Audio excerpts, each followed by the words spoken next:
뉴스9이 세월호 참사 이후 지속적으로 제기해온 왜라는 의문, 오늘도 던져드립니다. 누차 말씀드렸듯이 왜라는 질문에 답할 수 없다면 참사의 진상은 밝혀질 수 없기 때문입니다. 지금부터 세월호 참사 상황을 정확하게 보여주는 당시의 실제 레이더 영상을 처음으로 여러분께 공개해드리겠습니다. 사고 당일 진도 VTS의 관제사들이 보고 있던 바로 그 영상입니다. 이 영상을 보면 당시의 사고 원인이었던 급변침의 이유가 더욱더 궁금해집니다. 박성훈 기자가 이 영상을 여러분들께 공개해드리죠. 어서 오세요. 우선 레이더 영상을 좀 설명을 좀 해주시죠. 네, 세월호 참사 후 일주일쯤 후에 해양수산부가 세월호의 AIS 항적도를 공개했습니다. 예. 하지만 더 중요한 것이 이 레이더 영상인데요. 이 해상관제센터, 즉 VTS에서는 모든 관제를 이 레이더 영상을 보면서 하고 있습니다. 예. 레이더로 관측했을 때 뭔가 이상이 있으면 곧바로 해당 선박과 교신을 하게 되는 것인데요. 저희들이 이 심상정 의원실을 통해서 진도 VTS가 보관하고 있던 레이더 영상, 세월호의 레이더 영상을 입수했습니다. 예, 예. 모두 3시간 분량입니다. 꽤 긴 시간이네요. 네, 그렇습니다. 이 레이더 영상의 시작은 오전 6시 52분부터입니다. 예. 지금 보시는 것이 세월호인데요. 옆에 쓰인 20.7, 이게 속도를 뜻합니다. 예. 20.7노트, 즉 시속 38.3km 정도로 남동 쪽을 향해서 내려가고 있었습니다. 예. 시간을 좀 사고 시점으로 빠르게 돌려보겠습니다. 8시 30분입니다. 예. 이 시점은 세월호 진행 방향에서 왼쪽 편에 진도 VTS가 보입니다. 그리고 오른쪽에 있는 것이 맹골도입니다. 예. 이 사이를 세월호가 지나가고 있었습니다. 좀 더 돌려보겠습니다. 예. 사고 시각인 8시 49분입니다. 예. 지금 오른쪽에 보이는 섬이 병풍도입니다. 예. 세월호는 병풍도를 오른쪽에 두고 서서히 내려오다가 화면상으로는 왼쪽이지만 배로 치자면 오른쪽이라는 말씀이죠. 네, 그렇습니다. 예. 진행 방향에서 병풍도가 오른쪽입니다. 예, 예. 그런데 갑자기 병풍도를 향해서 배가 급선회하기 아. 시작합니다. 예. 그리고 다시 오른쪽으로 급선회를 하면서 배는 위쪽으로 향하게 됩니다. 예. 시간을 저 좀 정도면 더 굉장한 급변침 아닌가요? 네, 그렇습니다. 예. 이 병풍도에서 이 세월호까지의 거리가 저희가 측정을 해본 결과 대략 1.6km 정도였는데요. 예. 불과 2, 3분의 시간에 걸쳐서 배가 한 바퀴 U자 형태로 회전을 하는 것인데요. 예. 시간을 좀 더 돌려보겠습니다. 9시 13분입니다. 예.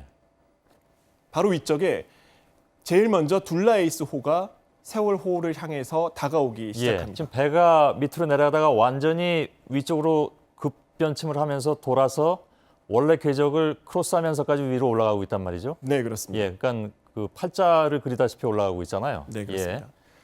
이렇게 올라가던 배, 시간을 조금 더 돌려보면 예.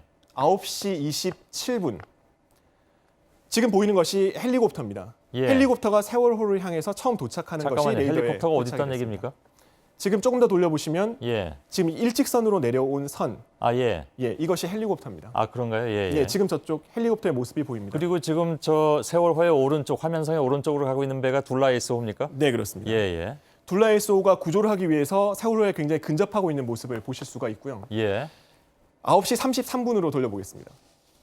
지금 오른쪽에서 서서히 다가오고 있는 저 배가 해경 1, 2, 3정입니다. 화면상 맨 오른쪽이요? 네, 그렇습니다. 예. 지금 초록색은 잔상인데요. 저 빨간색으로 보이는 세월호에 다가오고 있는 배가 해경 1, 2, 3정입니다. 예, 예.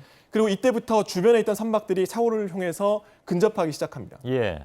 좀 더 돌려보겠습니다. 9시 53분입니다.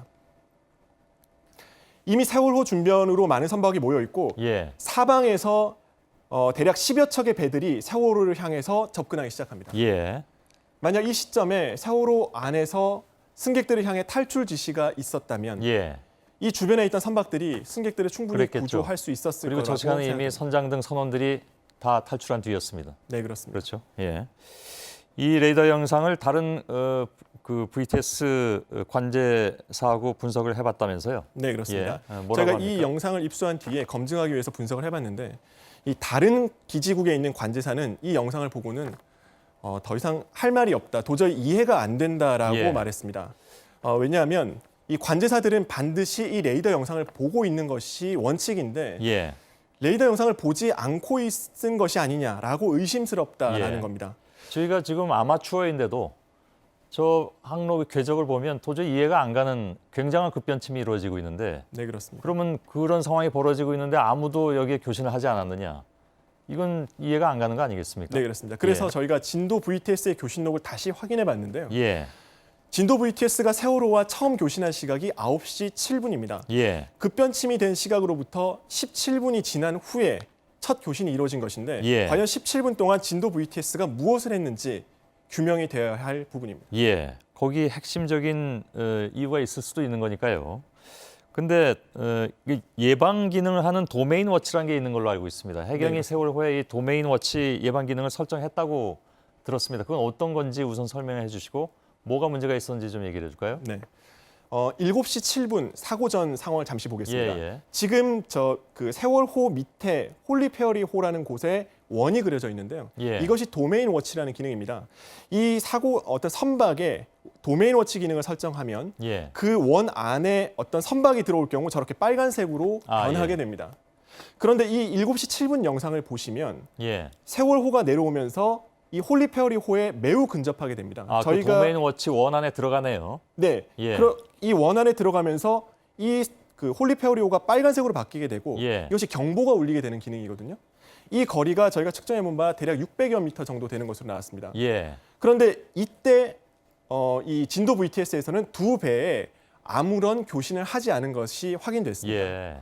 이미 경고가 울렸음에도 불구하고 아무런 얘기가 없었다는 얘기라는 네, 얘기죠. 그렇습니다. 예. 이 도메인 워치 기능이 작동이 제대로 됐는지 알 수 없다는 것이죠. 예.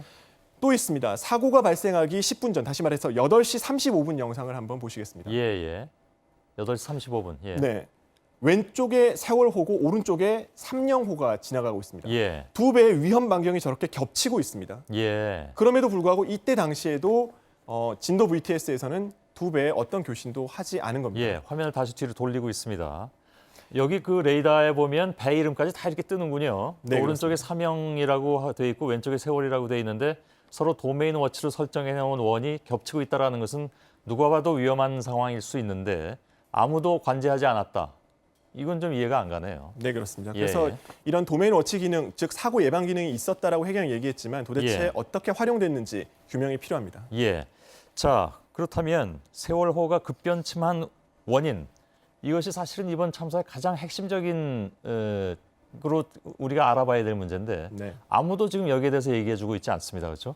끊임없이 왜를 던져야 되는 그런 상황이기도 한데 레이더로 보면 어떻게 판단을 해야 될까요? 네, 그 사고 당시 그 레이더 영상 다시 한번 보시죠. 예, 세월호가 진행하는 방향을 자세히 보시면 병풍도 옆으로 가다가 아까 말씀드렸듯이 오른쪽으로 급변침합니다. 예, 그런데 이 급변침할 때 이 앞부분 빨간색은 배고요. 뒷부분의 초록색은 잔상입니다. 예, 그런데 예.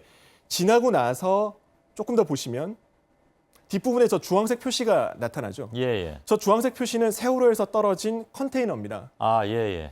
예, 이렇게 컨테이너를 감지할 수 있을 정도의 레이더라는 점을 감안한다면 예, 세월호가 이 급변침을 하기 전에 주변에 충돌할 수 있는 어선이나 선박은 없었다고 볼 수 있습니다. 예, 그런데 문제는 당시 이 세월호와 같은 경로를 운항하고 있는 오하마나호의 이 항적도를 보시면 예, 이 항적도를 한번 띄워주시겠습니까? 예, 이 오하마나호의 항적도는 이 병풍도와 놓고 비교했을 때 좀 다릅니다.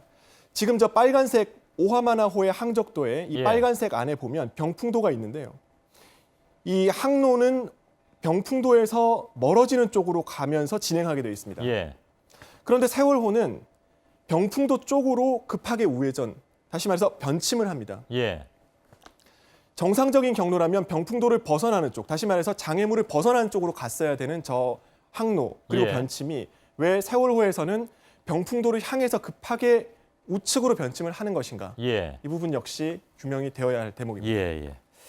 지금 당장 규명하기는 어렵더라도 이건 분명히 궁극적으로는 규명이 돼야만 이번 세월호 참사의 원인을 알 수 있는 것이니까요. 당국에서도 이 부분에 대해서 더 집중해야 되지 않을까 싶습니다. 오늘은 일단 여기까지만 듣고 그 항로 궤적은 워낙 중요한 것이기 때문에 저희가 나중에 한 번 더 다룰 수도 있을 것 같습니다. 예, 박성훈 기자 수고했습니다.